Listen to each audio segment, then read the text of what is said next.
Assalamualaikum warahmatullahi wabarakatuh. Perkenalkan, nama saya Yuniati, NIM 2100232. Baiklah, di sini saya akan menjelaskan mengenai materi jenis-jenis perencanaan pendidikan. Sebelum memulai materi, yang terhormat kepada Ibu dosen pengampu Dr. Anissa MPD.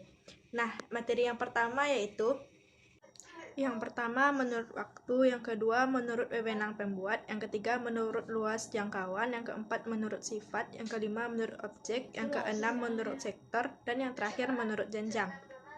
Yang pertama tadi yaitu menurut waktu. Menurut waktu ini terbagi menjadi tiga. Yang pertama perencanaan jangka panjang, yang kedua perencanaan jangka menengah, dan yang ketiga perencanaan jangka pendek. Perencanaan jangka panjang biasanya mempunyai jangka waktu 10-25 tahun.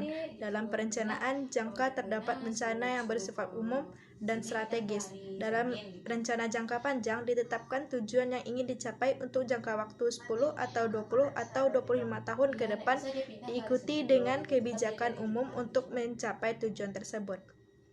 Yang kedua, perencanaan jangka menengah, biasanya waktu 4-7 tahun. Perencanaan jangka menengah disusun sebagai penjabaran dari rencana jangka panjang. Target atau sasaran dalam rencana jangka menengah sudah lebih jelas dan terukur. Dan yang terakhir yaitu perencanaan jangka pendek, biasanya mempunyai waktu 1-3 tahun. Rencana jangka pendek merupakan penjabaran dari perencanaan jangka menengah. Maka dari itu penyusunan rencana jangka pendek berpedoman kepada rencana jangka menengah, karena pada dasarnya rencana jangka pendek merupakan penahapan dari rencana jangka menengah. Yang kedua, menurut sifat. Ditinjau dari segi sifat, perencanaan pendidikan dapat dibedakan menjadi perencanaan kuantitatif dan perencanaan kualitatif. Perencanaan kuantitatif adalah perencanaan yang targetnya dinyatakan secara tegas kuantitasnya. Misalnya tahun 2020, 85% penduduk usia SLTA dapat ditampung di sekolah menengah. Sementara perencanaan kualitatif adalah perencanaan yang targetnya tidak bisa dikuantifikasikan. Misalnya, meningkatkan kualitas lulusan sesuai dengan tuntutan lapangan kerja. Yang ketiga, menurut sektor.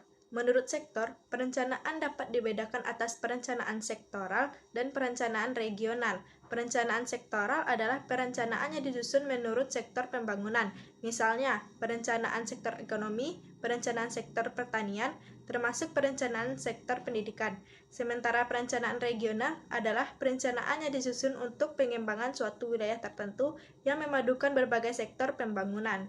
Yang keempat, menurut luas jangkauan. Ditinjau dari luas jangkauannya, perencanaan dapat dibedakan atas perencanaan makro, yaitu perencanaan yang lingkupnya nasional, perencanaan provinsi, kabupaten, kota, serta kecamatan termasuk pada perencanaan makro, tetapi ada juga yang menyebutkan perencanaan meso. Sedangkan perencanaan mikro adalah perencanaan yang lingkupnya adalah institusi atau lembaga, misalnya perencanaan sekolah atau universitas.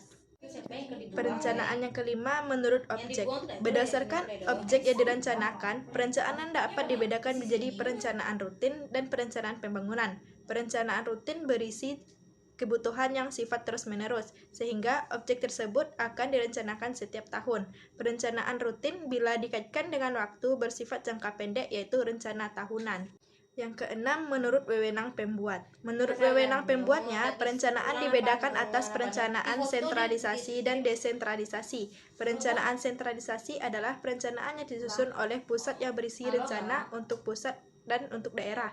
Sedangkan rencana desentralisasi adalah perencanaan daerah yang disusun sendiri oleh daerah yang bersangkutan. Di Indonesia ada perencanaan sentralisasi dan perencanaan desentralisasi. Yang ketujuh atau yang terakhir, menurut wewenang pembuat, ya, terbagi menjadi dua. Yang pertama, perencanaan tingkat pusat.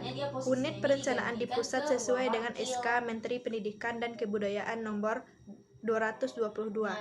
Dan di Sekretariat Jenderal Departemen Pendidikan dan Kebudayaan terdapat Biro Perencanaan, dan di Sekretariatan Jenderal Unit-unit utama terdapat bagian perencanaan.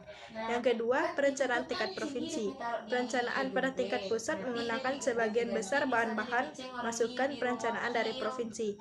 Unit pusat sendiri tidak mungkin menyusun perencanaan tanpa adanya masukan yang dimaksud. Baik, itulah materi yang dapat saya jelaskan. Kalau ada salah jangkalnya, saya mohon maaf. Saya tutupi dengan membaca wabillahi taufiq wal hidayah. Wassalamualaikum warahmatullahi wabarakatuh.